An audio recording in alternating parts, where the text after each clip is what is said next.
William McKinley, the 25th President of the United States, was a staunch advocate for protective tariffs. He believed that high tariffs were essential for protecting American industries and jobs from foreign competition. This belief was deeply rooted in the Republican Party's economic philosophy of the late 19th century. It was a time when the nation was experiencing significant industrial growth. However, it was also a time of economic uncertainty. The Panic of 1893 had just plunged the country into a severe depression.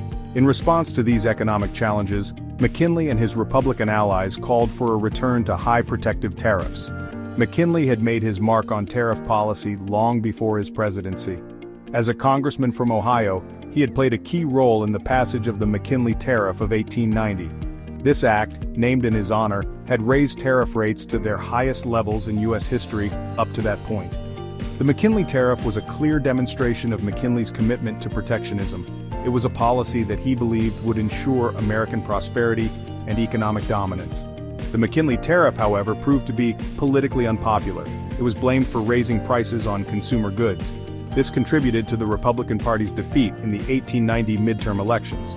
Despite this setback, McKinley's belief in the importance of protective tariffs remained unshaken. He continued to advocate for this policy throughout his political career. He argued that it was essential for protecting American jobs, industries, and economic independence. The Dingley Tariff of 1897 marked a turning point in U.S. trade policy. It ushered in an era of high protectionism. Named after Congressman Nelson Dingley Jr., it responded to economic anxieties. The Panic of 1893 had shaken the nation's confidence. It exposed the vulnerabilities of the American economy. The Dingley Tariff aimed to safeguard American industries and workers. It imposed high tariffs on imported goods to protect American businesses. The Dingley Tariff was not without its share of controversy. While it did boost American industries, it also led to higher prices for consumers. Many people felt the pinch on their wallets as the cost of everyday goods rose. This sparked debates about the true cost of protectionism and whether the benefits to industry outweighed the burdens on the average citizen.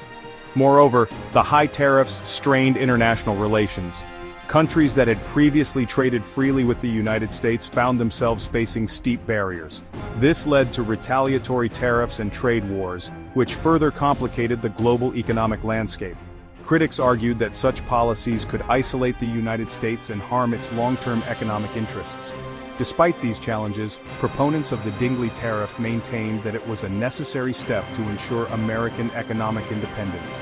They believed that a strong domestic industry was the backbone of national security and prosperity. The debate over protectionism versus free trade would continue to shape American economic policy for years to come. The legacy of the Dingley Tariff extended far beyond its initial implementation.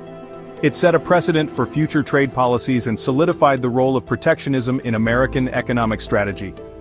Subsequent administrations continued to grapple with the balance between protecting domestic industries and engaging in international trade. As the 20th century progressed, the global economy became increasingly interconnected. This posed new challenges and opportunities for American trade policy. The principles established by the Dingley Tariff would be revisited time and again as policymakers sought to navigate the complexities of a changing world. In the end, the Dingley Tariff serves as a reminder of the enduring debate over how best to protect and promote American economic interests. Its impact on industry, consumers, and international relations continues to be a topic of study and discussion, reflecting the ongoing evolution of trade policy in the United States.